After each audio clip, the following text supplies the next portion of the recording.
Welcome back, everybody, to another episode of Command Center. We'd like to put our favorite commander, maybe even yours, front and center. And you know we can't do that unless we play those three stealthy letters, EDH.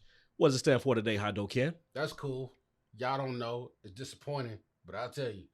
It stands for Electric Disco Hotspot. That's right. We coming into a new set, baby. It's called Kamigawa Neon Dynasty. We talking about glow sticks. We talking about tectonic. We talking about techno music. And we talking about samurais and ninjas. Are we going to raves? We raving, baby. We raving. We talking about warehouses and PCP. Don't let them know how raves go down. We not like that. But anyway, before we go any further into this decadence, we got to give a shout out to one of our patrons. That's right. We always want to shout out one of our patrons when they join the Mana Squad. And today we are shouting out Elias. That's right, Elias. Thank you for contributing to the Mana Squad and believing in what we do. And because you decided to participate and show us some love, we got to show you some love right back. That's right. Today we're going to talk about Elias' favorite commander. And Elias' favorite commander is Grand Warlord Rada. Never heard of him.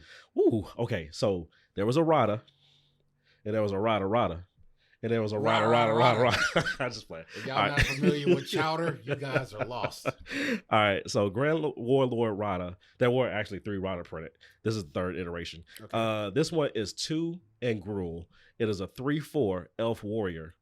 Ooh, she is beefy. She has haste. And whenever one or more creatures you control attacks, you add that much any combination of red or green mana to your mana pool, and you don't lose it as phases in. Okay, I understand. It's ramp on the stick. Yeah, she got attackers in these streets. That's how she gets down. She got hitters out here. That's right. The streets ain't safe no more. All right. We got hitters. Yeah, Elias, I like how you get down. I like Grand Warlord Rada. I don't think she gets enough play as a commander. I definitely see her in decks, but I love to see her as a commander even more. You know what? I smell what you stepping in, and it's real gross. Ugh. So, again, thank you for what you do. So, moving on.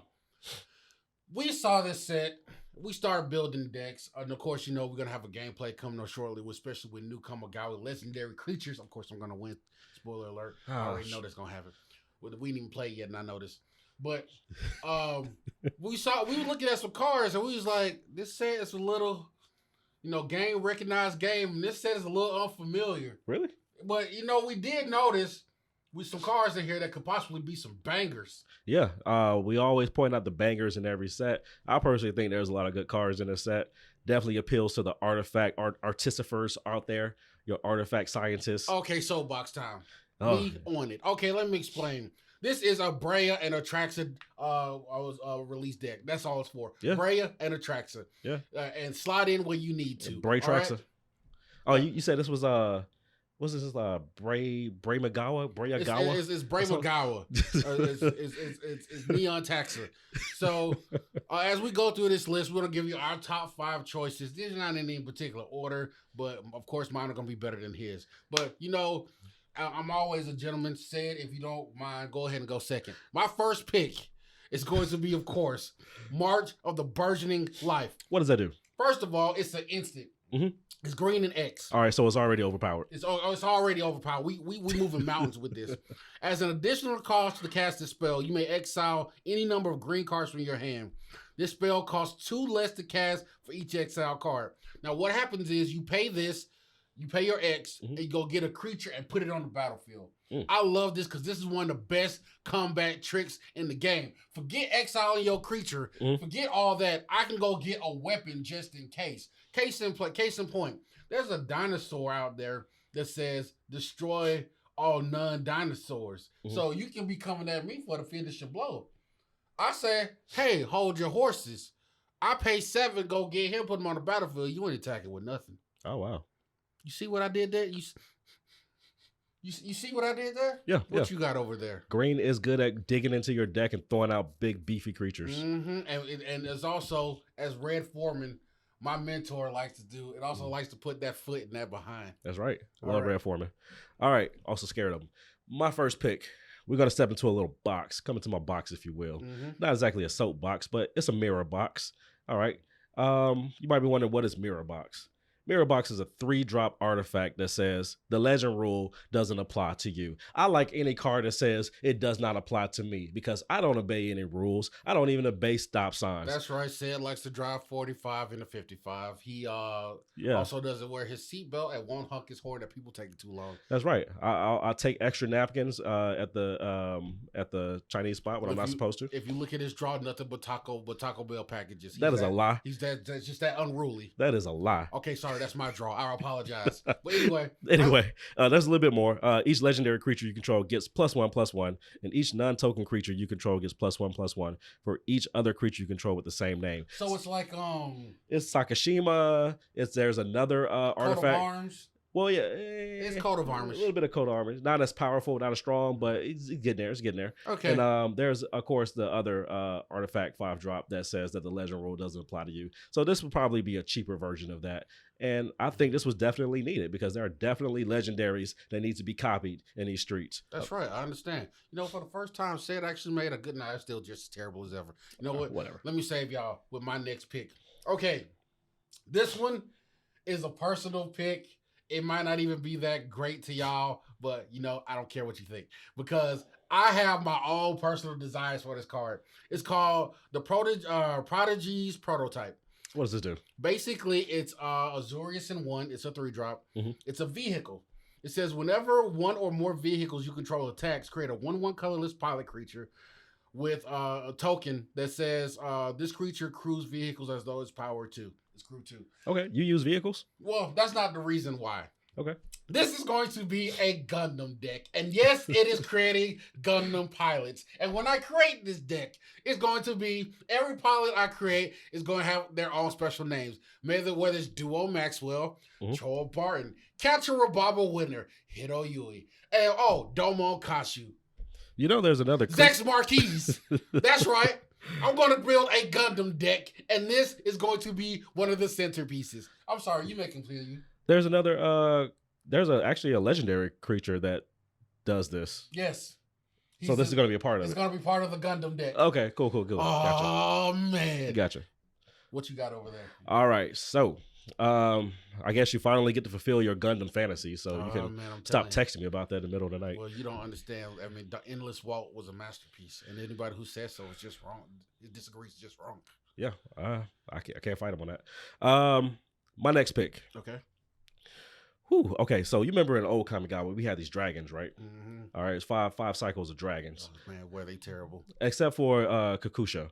And also the one that taps down all of your opponent's creatures and don't get an untapped step. Nothing but heathens use that card. Disrespectful, degenerate heathens use that card. What was it called? For some reason, it's escaping me right now. That's because it was so fearful. I had to block it out of my mind. It's going to be here, but it's in several of our decks. Exactly. I have 3 copies of it. Yeah. So, but you're a degenerate if you use it. But anyway. Yeah, because I've been trying to remember all these new Kamigawa cards. Sorry to forget the old ones. But there was a rare one called Ryusei. Okay. And apparently Ryusei has a disciple named Goro Goro. And this is a Goblin Samurai for 1 in red. First of all, that's hard. A Goblin Samurai? A Goblin Samurai. He's coming at your kneecaps. I'm just telling you, man, taking out them kneecaps. It's like ankle shanker. You'll bow your knees and your head. But this can be a commander, though, because it's a 2/2 body. First of all, a 2-drop for 2/2. All right, and they can give creatures you control haste. As my boy Guy Fieri would say, we are in Flavor Town right now. Ooh, okay. Gives all your creatures haste for just a single red. Okay. Also, if any of your modified creatures are attacking, you can pay 3 and 2 red and drop a 5/5 dragon. You can just drop dragons. We doing that right now. Is that how we living right now? Jeskai's will is a thing. You know how much red mana you get for that? All of it. All of it. There's so many ways to generate a bunch of red mana. And you go into the combat step. I need to go change my underwear. Whew. But okay. You know what? After my turn. So I got to sit here with that. Embrace the flavor. Yeah. All right, my next pick coming to the stage. It's called Rolling Earth. I know it's a lot of green in my pitch. This is man. It's almost like you're cheating. I was just a little bit. Rolling Earth is a 2-drop. It's green and 1. It's an enchantment. It's land drop counters. I don't think you understand what I just said. Land drop counters, meaning a land enters the battlefield. I put a 1/1 counter on a creature or vehicle. I'm not even looking at the vehicle part. It doesn't even exist right now. It's a 4 POS. Now, right now, land drop with a Traxa. I don't think you heard what I said. I heard what you said. Land drop with a... Y'all sitting down like shit, like stuff ain't about to get weird. Land drop, Atraxa, counters. All right. Oh, and there's also this creature called Fertilid too. You don't understand. Yeah. You don't understand. There's also a green creature that says when the land enters the battlefield, proliferate. We doing this right now. Yeah. We doing. You talking about evolutionary sage? I know what you're talking about. Yeah. Like it's not in the deck. I know what you're talking about. All right, so let me talk about this one real quick. Do what you need to do. I Next need to one, calm down. You do, yeah. Bring it down. Next one we're going to talk about is a blue card. Okay. It's called Anchor to Reality. Wait, you play blue cards? Yeah, I play blue cards. Since when? I mean, that's right. You cheat. Okay. Cheat. Yeah, that's right. Mr. Green player. Okay, whatever. All right. Anchor to Reality. Okay. 2 and 2 blue. First of all, it's a 5 name. Yep. It's almost like a Matrixy kind of card. No, don't talk about that terrible. We talk about original Matrix. Okay, there we go. The Matrix. The real Matrix. The only Matrix. All right. Anchor to Reality says that as an additional cost to cast it, sacrifice an artifact or a creature. Easy enough. We play tokens. Okay. We play treasure tokens. It don't matter. Sometimes. Whatever. Search your library for an equipment or a vehicle card. Put it onto the battlefield. It gains haste. If it has mana value less than the sacrifice permanent's mana value, you scry 2. Okay. No, it doesn't have haste, but you can just dig into your library, go grab an equipment, and slam it onto the battlefield. Yeah, that sounds all terrible. See, I knew he was going to let y'all down. But I'm here to save you because that's what I do. Coming to the stage is an artifact called Eater of Virtue. Now, whenever the equipped creature dies, you exile it. If the equipped creature gets 2+2 and +0. Whenever you equip this to first of all, it's 1 to equip and 1 to play. Whenever you equip this to a creature, if any of the creatures exiled have flying, double strike, hexproof, any other keyword soups out there, your creature gets it too. Now, this is the ultimate form of Voltron right here. Yeah. It's like Audric on a sword. Audric on a sword, on a stick.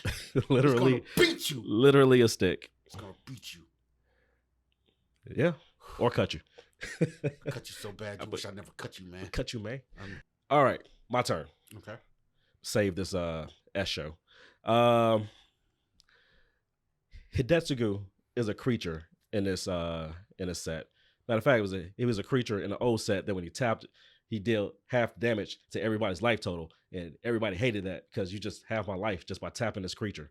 Well, Hidetsugu is back, and he's a black ogre demon. Okay. I'll be playing it during our commander stream. All right. Anyway, Hidetsugu also has a saga.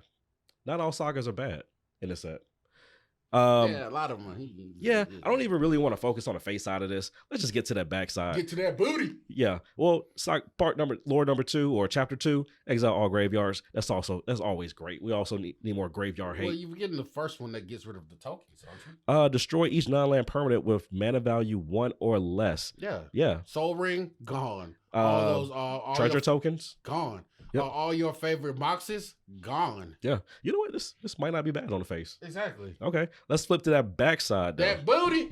All right. Flips into a creature, into a 3/3 ogre shaman. Thought it would be a demon. Whatever. Anyway, this 3/3 ogre shaman has trample, and whenever vessel of the all-consuming deals damage, you put a 1/1 creature on this bad boy. That's the name that's a creature name that turns into vessel of all-consuming. I think you mean you put a 1/1 counter on it, but I smell what you stepping. What I say? You said a 1/1 creature. I'm sorry, a 1. I'm so excited. I mean, I'm just saying. I didn't know you could put stack creatures on his back and attack. That would be real Brody. Yeah, it's called. Can you imagine that? It's called mutate. Can you imagine that? Like you put a creature out there and then you like got a little goblin on his back, like he's swinging too. Yeah, it's called mutate. Okay, we don't play that though. Yeah. All right, I'm sorry, my bad. Not around here. I'm a little excited. Okay. All right, whenever vessel of the all-consuming deals damage, put a 1/1 counter on it. Whenever vessel of the all-consuming deals damage to a player, if it has dealt 10 or more damage to that player this turn, they lose the game.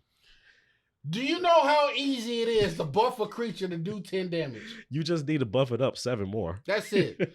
That's it. That's all you gotta do. And that's a push. And guess what? It didn't say combat damage. Oh no. It just said damage. I'd slide that in the green deck, and you know what else I put in there? What'd you put in there? Ancient Forgotten Ancient. And just slide them tokens over there. Okay, you can do that, or you can also just buff it up and leave it as red, or put an aura or something on it and just deal straight damage to a person. Basically, you can just cheat. You can win. Kesset Wolf Run is a thing. Anyway, my goodness. Anywho, what you got next? I came here to save the day. Put my cape on, fly to the skies. There's a card out there. I'm going to pronounce it so wrong, but it's okay. It's called Otawara Soaring City. Did you have a stroke? A little bit. I think I taste cinnamon. So anyway, Otawara Soaring City is a legendary land. The taps are blue. Okay, what are you talking about? A land that taps are blue? Shut up! I know what I'm talking about. He does. It has channel, where you can pay 3 and a blue and discard the card and bounce any target enchantment, planeswalker, creature back to the person's hand. And of course, it's -1 for each legendary creature that you have.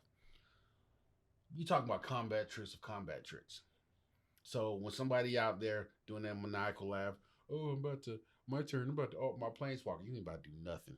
You about to sit and spin. That's what you about to do. Shut up. Ooh, I cast an Eldrazi. Casting it back to your hand, sucker. Ooh, this enchantment is about to go off. Back into your deck, you punk. You see what I got there? Yeah. Okay. A lot of name calling. It's real personal. when you come for my life points, you're coming for my life. That's true. All right. Last one I got for you. Okay. I feel like Okagachi got the short end of the stick in the last Kamigawa. It wasn't even in the last Kamigawa. It actually appeared in the Dragon Commander deck a few years back. Okay. And it was a little underwhelming. But I think they've kind of redeemed it a little bit. So we have a 5-drop saga. I didn't think I would choose 2 sagas, but here I am. I just really like the backside of these sagas. Mm-hmm. Always staring at that booty. Yeah, can't lie. Anyway, this one is a 6-drop, 1 in Wooburg. Throw that woo up. Wu-Tang. You know them other brothers was trying to deny? Huh? Nothing. Anyway. Oh. He'll get it later. I got it already. I was trying to counter your joke. Anywho. Anyway, the Kami War is a saga. Okay. I actually do like the lore chapters on this one. Enters the battlefield, exile target non-land permanent opponent controls. Get that out of here. Chapter 2, return up to 1 target non-land permanent to its owner's hand. Then each opponent discards a card. Get that out of here. Flip it on chapter 3. It comes back as a 6/6 flying trample dragon that is all colors.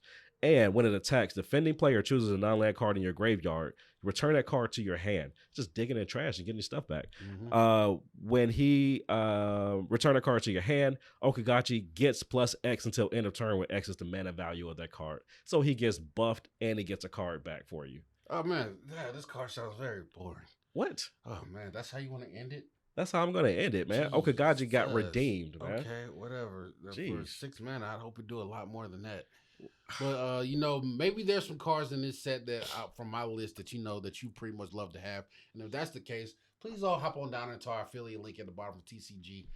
Help out yourself, help out your local LGS, and help us all out at the same time. At the same time, and also hop in the comments down there and let us know how right I am about how my cards are pretty much better and just more valuable as far as enjoyment and whatnot, rather than this green cheater over here. And just because you don't have to fluff his ego, you can go ahead and tell them that my cards are the selection, and maybe you have some choices as well. Yeah, we'd love to hear your selections. Yeah, because we know they're going to be wrong too. So go ahead and put down in the bottom what you would most look forward to, and we can chastise you in the comments as well. There's a lot of stuff that we have coming out for you guys. We have been grinding behind the scenes. There's a lot of stuff coming, and we hope that you guys enjoy it. Yep. Thank you guys for joining us, watching, subscribe, tell a friend. To tell a friend. To tell an enemy, come see us. But until next time. Got that bell money.